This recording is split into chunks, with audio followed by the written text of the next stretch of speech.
بسم اللہ الرحمن الرحیم۔ السلام علیکم سامعین و ناظرین، میں اقبال شاہ ایڈوکیٹ نظام پور لیگل کلینک میں آپ کی خدمت میں کلاس نمبر 154 یعنی 154 میں گارجین اینڈ وارڈز ایکٹ 1890 کے سلسلے میں حاضر ہوں۔ آج ہم اس سلسلے میں سیکشن 13 پڑھیں گے۔ اس سے پہلے ہم سیکشن 12 میں جو آنریری کسٹڈی بچے کو یا عارضی کسٹڈی جو انٹرم کسٹڈی جو بچے کی والدین کو ملتی ہے، اس سلسلے میں ہم نے بات کی۔ آج ہم جب بڑھیں گے پرماننٹ کسٹڈی کے حوالے سے سیکشن 25 کی طرف، تو اس سے پہلے ہم سیکشن 13 پڑھیں گے۔ وہ اس لیے کہ اگر آپ کو یاد ہوگا یا اگر آپ اب سیکشن 12 پڑھیں گے تو اس میں ہم نے ایک نقطہ ڈسکس کیا تھا کہ سیکشن 12 میں ایویڈنس ریکارڈ نہیں ہوتی ہے۔ سیکشن عارضی کسٹڈی دینے کے لیے ایویڈنس کا ریکارڈ ہونا ضروری نہیں ہوتا، اور اس میں کورٹ جو ہے آرڈر کر لیتا ہے۔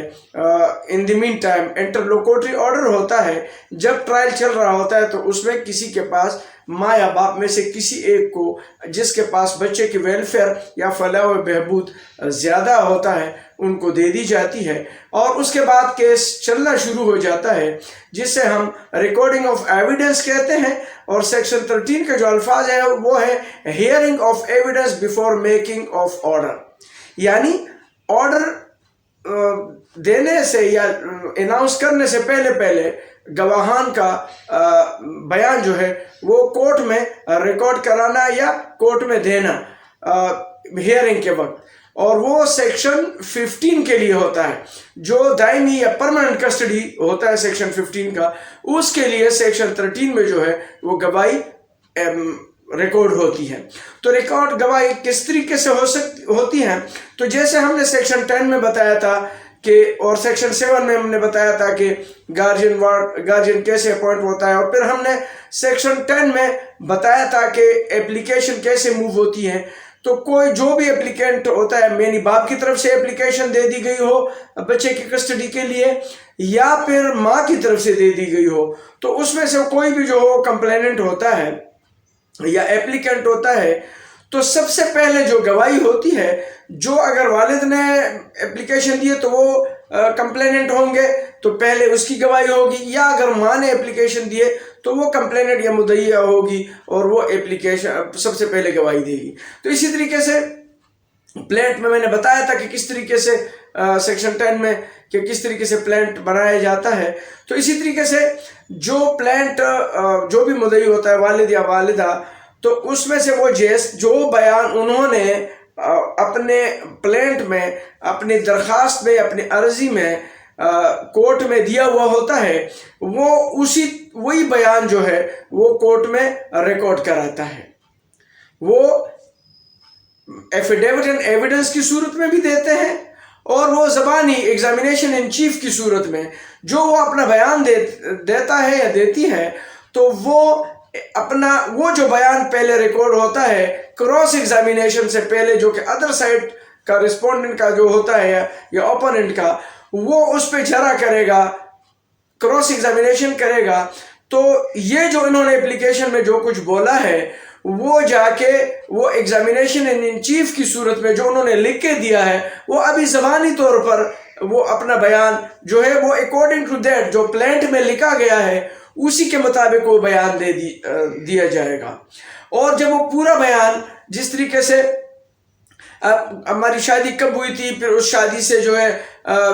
نکاح کی صورت میں یہ بچے جو ہے پیدا ہوئے، یہ اتنا عرصہ ہے، اب اگر اس میں سے شادی انٹیکٹ ہے تو وہ لکھا جائے گا، اگر ڈیورس ہوا ہے تو وہ لکھ کے، پھر اس کے بعد جو بچے ہیں وہ کس کے پاس ہیں یا بچے کیسے کسٹڈی میں چلے گئے، یہ تمام صورتحال۔ پھر اس میں جو ہے ویلفیئر،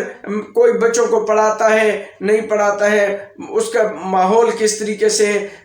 مرد کے تنخواہ کے حوالے سے یا لیڈیز کی جاب کے حوالے سے، یہ تمام باتیں جو ہے وہ منظرعام پہ یا کورٹ کے سامنے آ جاتی۔ منظرعام تو نہیں کہہ سکتے، کورٹ کے سامنے آ جاتی ہے، ویسے منظرعام بھی کہہ سکتے ہیں کہ جو چیز کورٹ میں آ جاتی ہے وہ پبلک ہو جاتی ہے۔ تو اسی طریقے سے وہ آ جاتی ہے کورٹ میں، وہ پورا بیان، اور وہ جو پورا بیان آ جاتا ہے ادر سائڈ کا جو وکیل ہے وہ جا کے اس پہ جرح کرتا ہے. وہ اس کی بیان کی جو ہے جرح کا مطلب یہ ہے کہ اس کی وہ ایک سچ اور جھوٹ،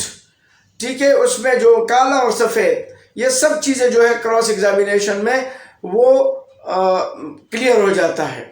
اور اس کے بعد جب ان کی گواہی ہوتی ہے، اگر انہوں نے کوئی گواہ رکھا ہو، ماں بہن باپ، اس کو بھی انہوں نے گواہی کے طور پر دیو، تو وہ بھی وہی بیان پھر اس کے بعد جو ہے وہ بیان دیں گے. لیکن یہ یاد رکھیں کہ جب یہ مدعیہ بیان دیتے ہیں تو جو اور گواہ ہوں گے وہ کورٹ میں موجود نہیں ہوں گے، وہ کورٹ کے باہر ہوں گے، تاکہ وہ یہ نہ سن سکے کہ جو اگر وہ کورٹ میں بیٹھیں گے جو یہ بول رہے ہیں تو وہ کٹہرے میں آئیں گے، وہی بیان جو انہوں نے سنا ہے وہی وہ یہ تاثر ہوگا کہ یہ تو وہی بیان وہ جو سن کے اس لیے یہ سنا ہے اس نے تو اس لیے یہ بیان دے رہے ہیں. ادروائز جب وہ کورٹ کے باہر ہوں گے اور پھر آتے ہیں اور وہ اسی طریقے سے اس کو کوروبوریشن بولتے ہیں، وہ اسی طرح بیان دیتے ہیں، تو اس کو سچ اس لیے مانا جاتا ہے کہ جو انہوں نے کہا وہ گواہ نے بھی وہی کہا، تو اس کی بیان کو ایک انداز سے سچ مانا جاتا ہے. پھر وہ جو کراس اس پہ بھی ہوگا، اور ان دونوں میں جو تضاد یا کنٹراڈکشن پایا جاتا ہے، جو اوپوننٹ کے وکیل ہے وہ تضاد یا کنٹراڈکشن لانے کی کوشش کرے گا. اسی طریقے سے جب یہ اگر اس کے بعد کوئی گواہ ہے وہ بھی آ جائیں اور وہ بھی یہی سلسلے سے اسی طریقے سے اس کا بھی یہی طریقہ ہوگا، ایگزامینیشن ان چیف اور پھر کراس ایگزامینیشن، تو اس کی طرف سے جو ہے جب گواہی ختم ہو جائے گی تو ایک اپلیکیشن دے دی جائے گی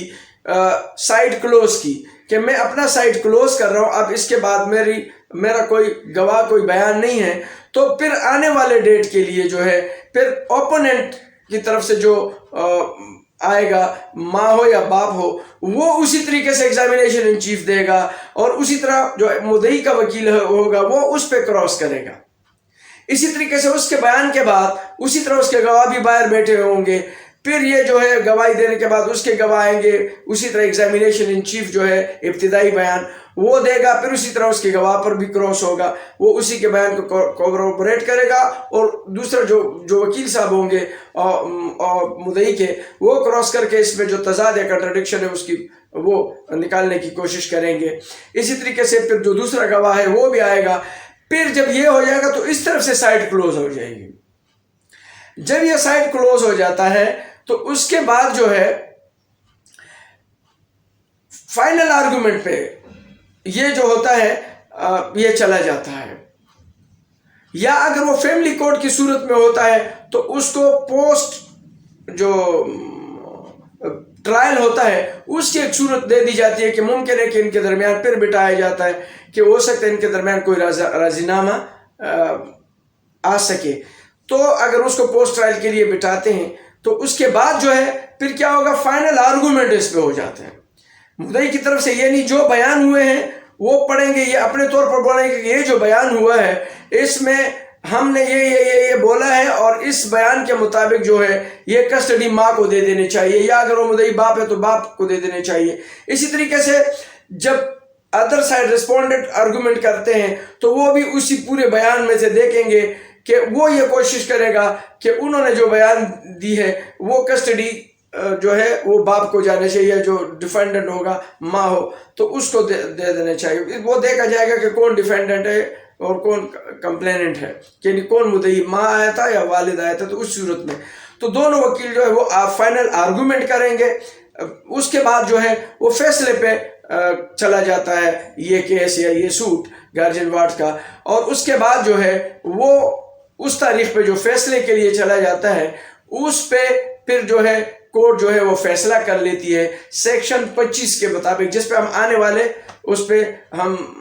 پڑھیں گے. آج میں سیکشن 13 کی بات کر رہا ہوں. تو پھر سیکشن 25 میں جو ہے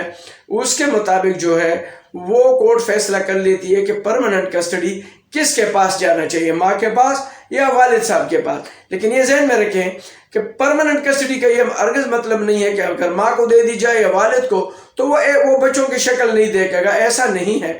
اگر ماں کو دے دی جاتی ہے کسٹڈی تو بھی مہینے میں 1 یا 2 میٹنگ جو ہے وہ 2 گھنٹے کے لیے، یا ایسا بھی ہوتا ہے کہ 1 دن کے لیے. اور اس طریقے سے کوئی جو تہوار آتے ہیں اس کے عیدوں کی یا اس کے بعد جو آج کل تو برتھ ڈے کا بھی سلسلہ چلتا ہے، سالگرہ کا، ایسے موقعوں پہ بھی جو ہے وہ لے جا سکتے ہیں بچوں کو، تو وہ اس آرڈر میں وہ چیزیں بھی لکھ دی جاتی ہیں۔ اور ساتھ ساتھ یہ بھی ہوتا ہے کہ اگر وہ کورٹ میں میٹنگ کے لیے نہیں اور وہ ایک کوئی خاص جگہ مخصوص کرتے ہیں کہ ماں کے گھر میں یا والد کے گھر میں ادھر جائیں گے، تو وہ بھی لکھ لیا جاتا ہے اس حساب سے کہ جو کورٹ اس آرڈر میں یا آخر ججمنٹ میں لکھا ہوا ہوتا ہے وہ جو ہے وہ فائنل ہوگا۔ اور اس فائنل اس صورت میں کہ پھر اس کے بعد جو ہے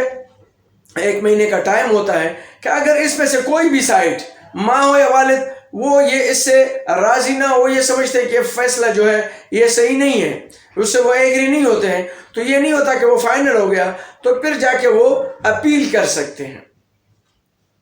وہ اپیل کریں گے۔ سیکشن 47 میں وہ بھی ہم پڑھیں گے، 47 میں جو ہے، سیکشن 47 میں وہ اپیل کریں گے،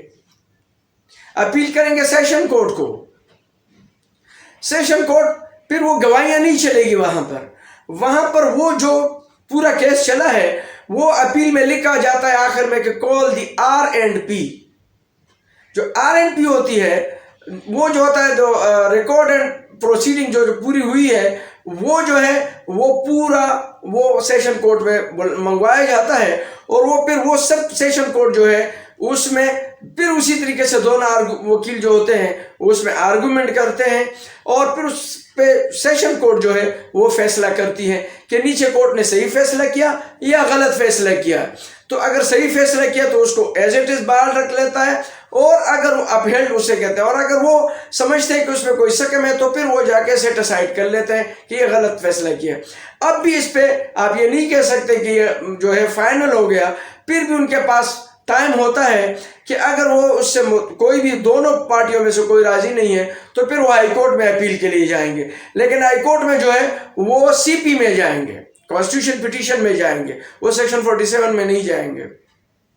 اسی طرح وہاں پر بھی اسی طرح دونوں پارٹیوں کو اسی طرح نوٹس جانے کے بعد جیسے سیشن میں ہوتا ہے پھر وہ دونوں پارٹی آئیں گے، پھر آرگومنٹ کریں گے، پھر اس میں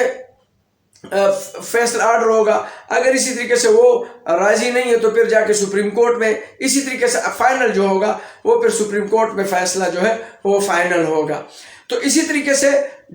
اگر پھر جس کا جو بچہ جس کے ساتھ ہوگا، لیکن وہ مسئلہ جو ہے جو میٹنگ کا ہوگا، اگر وہ کسی کو بھی پرماننٹ کسٹڈی دی جائے گی تو جو میٹنگ کا حق ہے وہ کبھی ختم نہیں ہوگا۔ وہ ماں کے پاس ہو تو والد کے میٹنگ مہینے میں 2 بار ملنا یا 1 بار یا سالگرہ یا تہوار پہ ملنا، لیکن یہ بھی ذہن میں رکھ لیں کہ جو خرچہ ہوگا وہ والد پہ رکھ لیا جائے گا۔ اگر ماں کو دے دی جائے گی کسٹڈی تو والد سے اس کے جو خرچے، اس کے سکولنگ، اس کے اور جو زندگی کے اخراجات، وہ اس کی حیثیت کے مطابق اس پہ رکھ دی جائے گی۔ ایسا نہیں ہے کہ اس کی تنخواہ 10,000 ہے اور اس پہ بولے کہ آپ اس کو 20,000 دے دیں، نہیں، اس کی حیثیت کے مطابق جو ہے وہ اس سے خرچہ بھی لیا جائے گا، وہ اس کو خرچہ بھی دیتے رہیں گے بچوں کو، اور ساتھ ساتھ وہ میٹنگ میں ملتے بھی رہیں گے۔ تو آج جو ہے ہم نے سیکشن 13 کے حوالے سے یہ اس لیے بتانا تھا، یہ میں سیکشن 25 میں اور بھی مزید پھر بتاؤں گا کہ وہ کیا کہتا ہے، لیکن یہ سیکشن 13 میں جو hearing of evidence before making of order, جب آرڈر 25 سیکشن کا ہوتا ہے تو اس سے پہلے گواہی اس طریقے سے ہوتی ہے۔ تو آج کے لیے میں نے مناسب سمجھا کہ میں اس سے پہلے کہ میں سیکشن 25 پہ ڈائریکٹ آؤں اور آپ سے بات کروں تو میں نے سیکشن 13 اس لیے سمجھا کہ یہ اس کی ایک ابتدائی ہوگی، اس کے بغیر سیکشن 25 ہوتا ہی نہیں ہے، تو اس لیے میں نے سیکشن 13 آج آپ کے سامنے رکھا۔ آج کے لیے میں نے یہی مناسب سمجھا، لیکن میں آپ سے ایک ریکویسٹ کروں گا جاتے جاتے کہ اگر آپ میرے چینل میں نئے ہیں تو آپ میرے چینل کو ضرور لائک کریں، واچ کریں، سبسکرائب کریں، اور بیل آئیکن کو بھی آپ پریس کیا کریں تاکہ میرے آنے والے ویڈیو آپ کو ملتے رہیں۔ آج کے لیے اتنا ہی، اجازت چاہتا ہوں، اللہ حافظ۔